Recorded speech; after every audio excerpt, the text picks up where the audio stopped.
حبايبي الحلوين، النهاردة هنعمل مع بعض كيكة البرتقال الجميلة الهشة الطرية.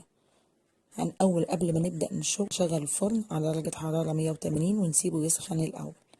أجيب برتقانة متوسطة واغسلها كويس وأقطعها مكعبات زي ما انتوا شايفين، واحطها في الخلاط واضربها ضربا مبرحا.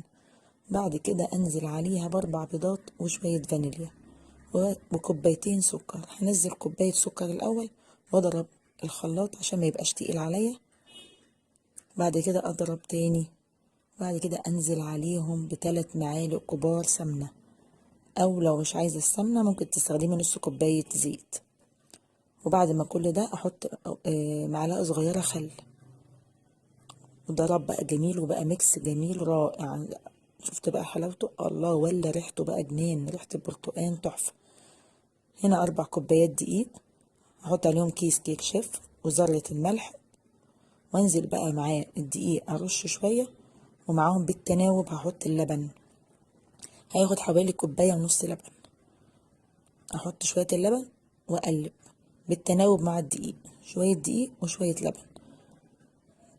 ده بيفضل مخلي العجينة معايا هشة وجميلة ومحتفظ بالهواء اللي داخل فيها، لانه بيبقى من ضمن مواد الرفع. شايفين بقى؟ ده القوام المناسب. هبطن صينية او قالب كبير وانزل بالكيك، شايفين جماله؟ وادخله الفرن. هيقعد حوالي 45 دقيقة ويطلع بالطراوة. ده اول ما طلع وهي سخنة لسه، يعني قطعتها ما صبرتش، قلت اقطع واشرب مع شوية شاي، وما اقولكوش بقى طعمها رائع والريحة جنان.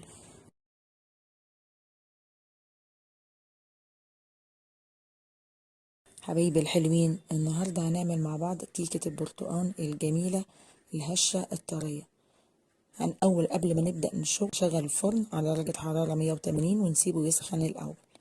أجيب برتقانة متوسطة واغسلها كويس وأقطعها مكعبات زي ما انتوا شايفين، واحطها في الخلاط واضربها ضربا مبرحا. بعد كده انزل عليها باربع بيضات وشوية فانيليا وكوبايتين سكر. هنزل كوباية سكر الأول واضرب الخلاط عشان ما يبقاش تقيل عليا.